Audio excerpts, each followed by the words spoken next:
여호와여 의의 호소를 들으소서. 나의 울부짖음에 주의하소서. 거짓되지 아니한 입술에서 나오는 나의 기도에 귀를 기울이소서. 다윗이 하나님께 나의 기도에 귀를 기울여 달라라고 말합니다. 그런데 일반적인 기도가 아니라 나의 호소와 울부짖음이라고 표현을 합니다. 하나님께 간절하게 기도하고 있음을 알 수가 있죠. 왜냐하면 자기가 핍박을 받고 있고 압제를 받고 어려움을 겪고 있는데 내가 옳은지 아니면 나를 핍박하고 압제하는 자가 옳은지 하나님께 판단을 구하는 겁니다. 그런데 의의 호소이고 거짓되지 아니하는 입술에서 나오는 나의 기도라고 표현을 했기 때문에 자신은 하나님 앞에서 떳떳하고 자신은 자신을 압제하는 자가 잘못되었다는 것을 분명히 인식하고 있는 것이죠. 그런데 세상에서는 그런 올바른 판단이 이루어지지 않고 마치 자기가 하나님 앞에 범죄한 것처럼 여겨져서 이 고통과 압제를 당하고 있으니까 하나님 의의 호소를 들어주시고 나의 울부짖음에 관심을 가져주시고 거짓되지 아니한 입술에서 나오는 나의 기도에 귀 기울여 주시고 하나님께서 내 삶을 판단해 달라라고 간구합니다. 주께서 나를 판단하시며 주의 눈으로 공평함을 살피소서. 하나님이 재판장이 되어 주셔서 하나님께서 그 공평한 재판으로 자신의 이 고통과 핍박과 압제에서 벗어날 수 있도록 해달라라고 간구하는 것입니다. 주께서 내 마음을 시험하시고 밤에 내게 오시어서 나를 감찰하셨으나 흠을 찾지 못하셨사오니 내가 결심하고 입으로 범죄하지 아니하리이다. 다윗이 기도하고 있잖아요. 그렇기 때문에 밤에 내게 오셔서 내 마음을 시험하셨다라는 것은 다윗이 기도 중에 간절하게 하나님께 기도하면서 하나님과의 영적인 만남을 가지는 것을 말하는 겁니다. 하나님과 영적으로 기도하며 교통을 했는데 자기가 기도해도 자기의 양심에 하나님께서 주신 하나님의 말씀에 비추어서 나의 죄, 나의 잘못한 것을 찾지 못한 것이거든요. 그래서 하나님께서 나를 감찰하셨지만 흠을 찾지 못하셨다라고 말합니다. 그리고 다윗은 하나님께 입으로 범죄하지 아니할 것이다 라고 말씀하고 있는 것이죠. 사람의 행사로 논하면 나는 주의 입술의 말씀을 따라 스스로 삼가서 포악한 자의 길을 가지 아니하였사오며 나의 걸음이 주의 길을 굳게 지키고 실족하지 아니하였나이다. 자신은 하나님의 말씀을 따라서 스스로 자신의 삶을 절제하고 하나님의 말씀에 비추어서 모든 일을 행동했다라고 하는 겁니다. 실족한 길로 가지 않았다라고 말합니다. 그만큼 하나님의 말씀에 순종하려고 했던 다윗의 모습을 우리가 알 수가 있습니다. 완벽하게 죄가 없이 내가 하나님의 뜻에 따라 살았습니다라고 말하는 것은 아니죠. 그 길에서 우리도 낙심할 때도 있고 잘못할 때도 있지만 우리들이 살아가는 삶의 길이 하나님의 뜻에 합당한 길을 걸어가고 있는 거죠. 그 걸어가는 가운데서 우리가 여러 가지의 일들이 생겨나지만 그 길에서 벗어나서 엉뚱한 길에서 방황하는 우리들이 아니지 않습니까? 마찬가지죠. 하나님의 뜻에 따라서 우리는 스스로 삼가고 실족하지 아니하였습니다라고 주께 말할 수가 있는 것입니다. 하나님이여 내게 응답하시겠으므로 내가 불러사오니 내게 귀를 기울여 내 말을 들으소서. 주께 피하는 자들을 그 일어나 치는 자들에게서 오른손으로 구원하시는 주여 주의 기이한 사랑을 나타내소서. 하나님께서 나에게 응답하시기 때문에 기도하는 것이죠. 하나님께서 나의 말을 들어주시는 것입니다.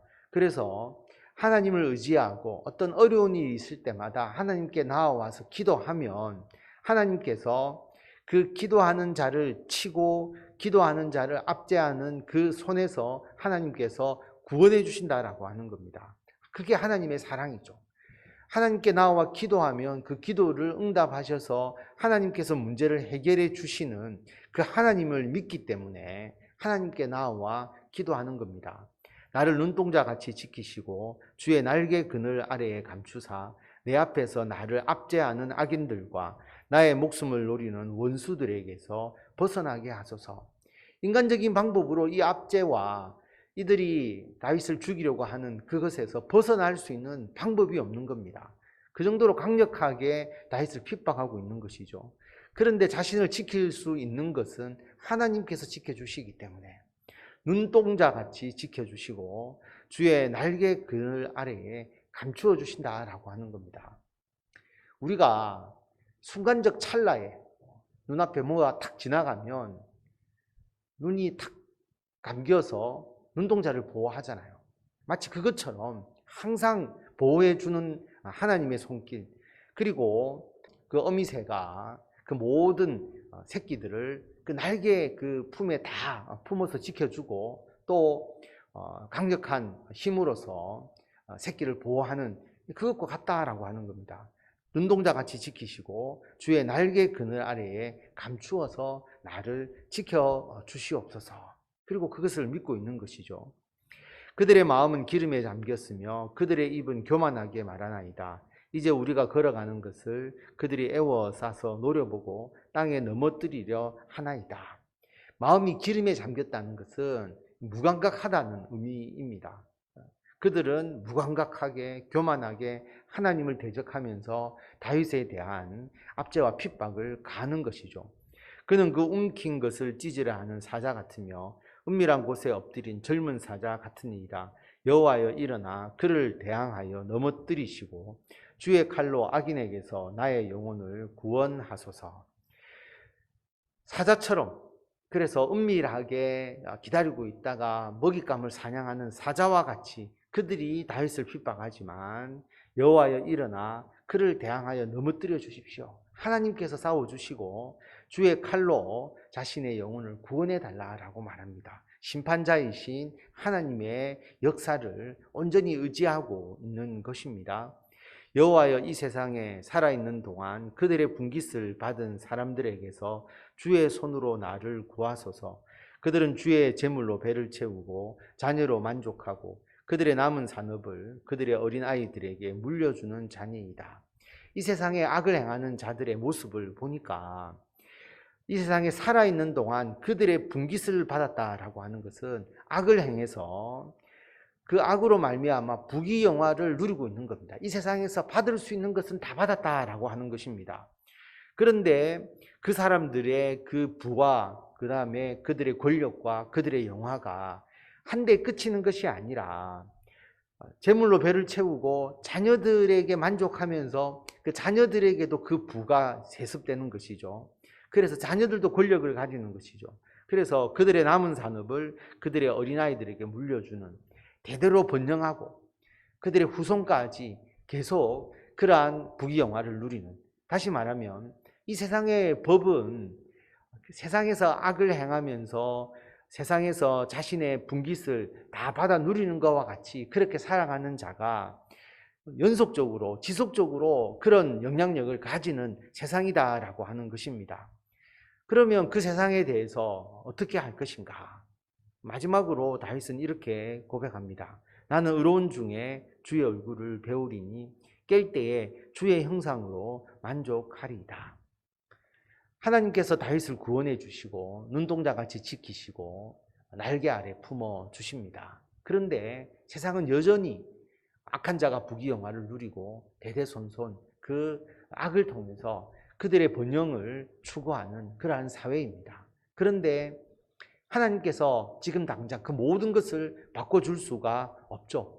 바꿔주시지 않습니다. 그러면 어떻게 살아야 되느냐? 다윗은 이렇게 고백합니다. 나는 내가 의로운 삶을 살겠다라고 하는 것이죠. 하나님의 뜻에 합당해서 그 길을 나는 끝까지 걸어가겠다. 그리고 나는 주의 은혜를 늘 잊겠다. 주의 얼굴을 배우는다는 것은 하나님께서 사랑하시고 은총을 베풀어 주신다는 겁니다. 주의 은혜만을 바라보고 그것을 받아 누리면서 살아가겠다.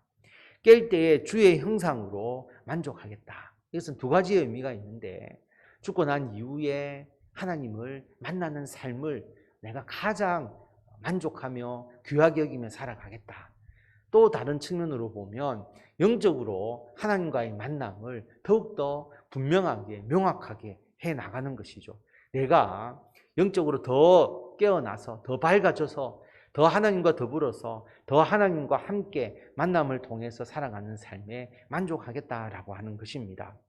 오늘 시편을 보면 우리가 어려울 때 우리는 하나님 앞에 나와 기도해야 합니다. 하나님께 기도하고 하나님께서 나의 모든 이 어려움을 해결해 주시도록 기도하고, 그러나 기도했다고 모든 게 다 이루어지는 것은 아니죠.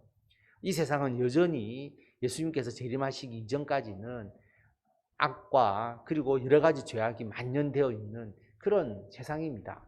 그러면 거기에서 우리가 원하는 대로 모든 게 다 이루어지지 않는다고 우리가 낭망할 것이냐? 그렇지 않다라고 하는 것입니다. 우리는 하나님의 말씀 안에서 살아가고 주님의 얼굴을 배웠고 주의 형상을 늘 함께 하는 것으로 우리는 만족하고, 그리고 그것에 대해서 기뻐하며 감사하며 살아가는 겁니다. 결국은 재판장이신 하나님께서 이 모든 것을 다 완벽하게 재판해 주시고 처리해 주신다는 것을 믿고 나아가는 겁니다. 그 믿음으로 승리하시는 성도 여러분들이 다 되시기를 바랍니다.